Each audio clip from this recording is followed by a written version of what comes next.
kwani afundi asono onye bantu anda manaji lenye mwa ni na chanya mali jeje mwa mwa ndo bana na chali mwa onye ka kwani nya ine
onye mmadụ mmadụ ibe ya n'elu ụwa mana wuchi ibe ya anyị ga-adị ngwụcha mana wuchi ibe ya anyị ga-adị ngwagwụ enyere ibe nye bụ onye ga-adị nye mmadụ ijapala pasị ijapala pawo ejiri azịza zọsị ijapụza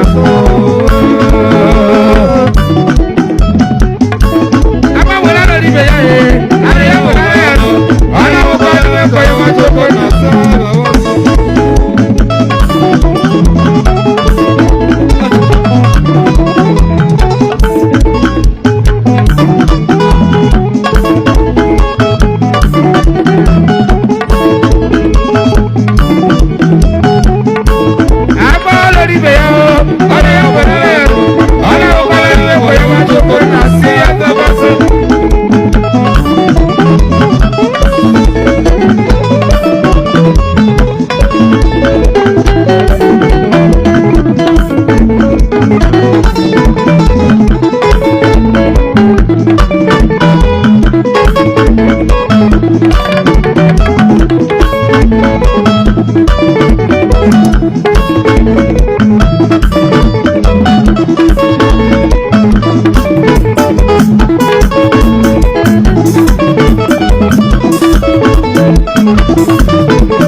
Structure 6.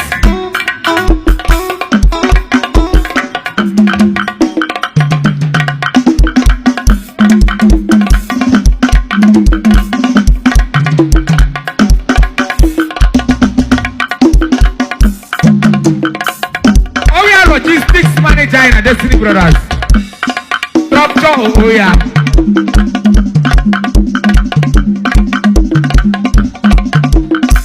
Commissioner for Percussion Commissioner at Destiny Entertainment.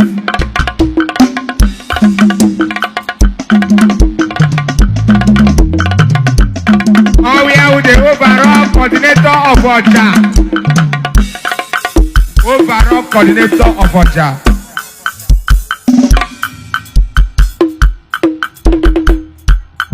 The young guy, my boy.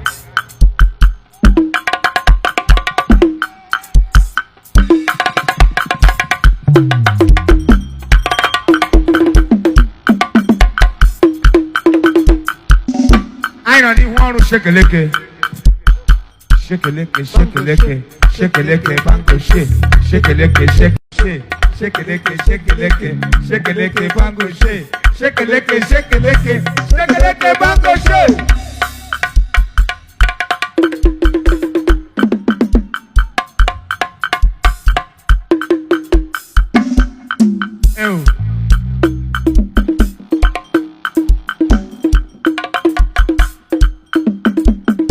Shake a leke, shake a leke, shake a leke, bango shake, shake a leke, shake a leke, shake a leke, bango shake, shake a leke, shake a leke, shake a leke, bango shake, shake a leke, shake a leke, shake a leke, bango shake, shake a leke, shake a leke, shake a leke, bango shake.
Keleuda, Keleuda.